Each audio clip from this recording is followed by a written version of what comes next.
Larry Mader, the L&M behind LM Publication Services here in Regina. We've been in business for a little over 35 years. I started out aspiring to be a cartoonist, actually, and got wrapped up into mentoring with some very good people and learning the technicalities of the trade. Back in the days when we were burning plates rather than having digital plates, the various processes of paste up and creating a page, pasting them up from long galleys of type, and shooting camera eggs, burning plates, etc.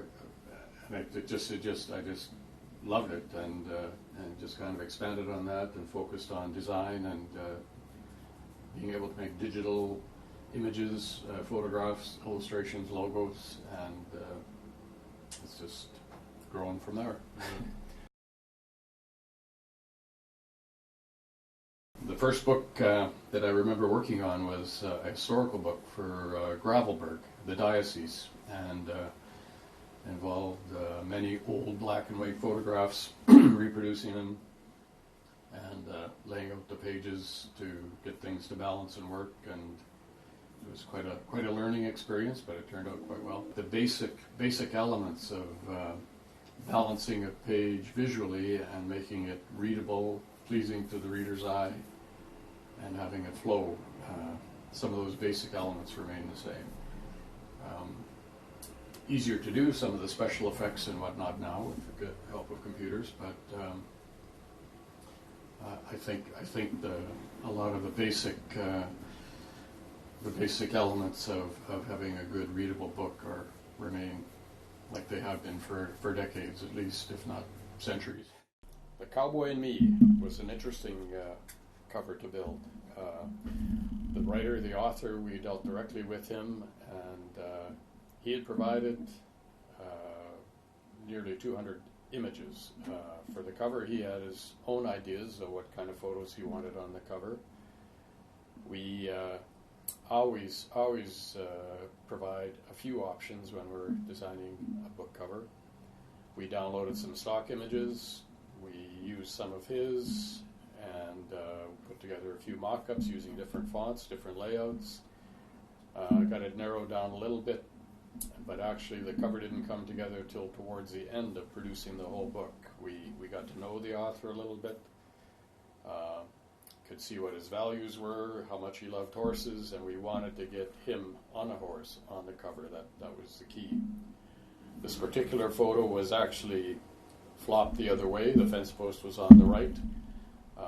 We wanted to maintain it because it had some character to the photo. This is on his actual property up in Shelbrook, Saskatchewan, and it just seemed to work. In building this cover, like I said, we tried several different color options and font options, but going to color, it's just certain colors. A red or a black just don't do much on that dark background. White is pretty bland, so we chose the white pops pretty good, but it doesn't, not quite as warm, a little colder. So we chose the gold color to kind of complement. Again, you can pick up gold tones in the trees. Same with the back cover. We wanted to maintain this fence post. It has a little character. We tried this text block on the back in black with white type. A little bit stark. We tried it black type on a white block. We tried transparency, so you could see the trees through the background a little bit on the black, and it just didn't quite work. So we came back we chose a color out of the fence post, and it just seemed to complement the overall tones of the background.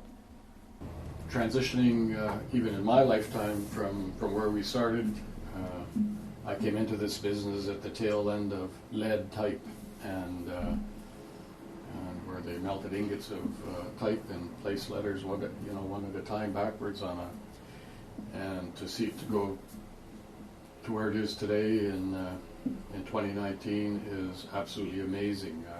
The transition has been a huge learning curve.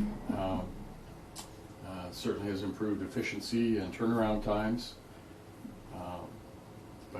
And we're continually learning. There's always new software, always new fonts, new resources. So it's a continual learning process, but it's enjoyable. So here we go from the digital era to the archives.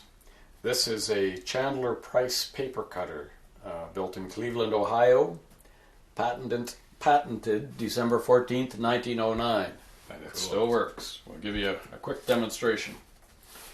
It's got, weighs about 1,000 pounds. Got a cast iron bed with brass inlaid rulers. We can adjust the paper clamp. Goes up here. We're going to set this up. We're going to cut this 11 by 17 paper into 8.5 by 11. The blade's a little dull, but it'll still do the job. We crank this clamp down on top of the paper. First of all, you can adjust the depth to get it so it cuts down from about an inch to, I guess the ruler goes back to about 30 inches. So you can cut a fairly large sheet. But we'll clamp this down, grab the handle,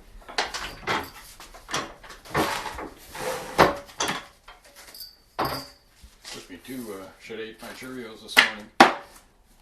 And there we go. There's 2 stacks of 8.5 11.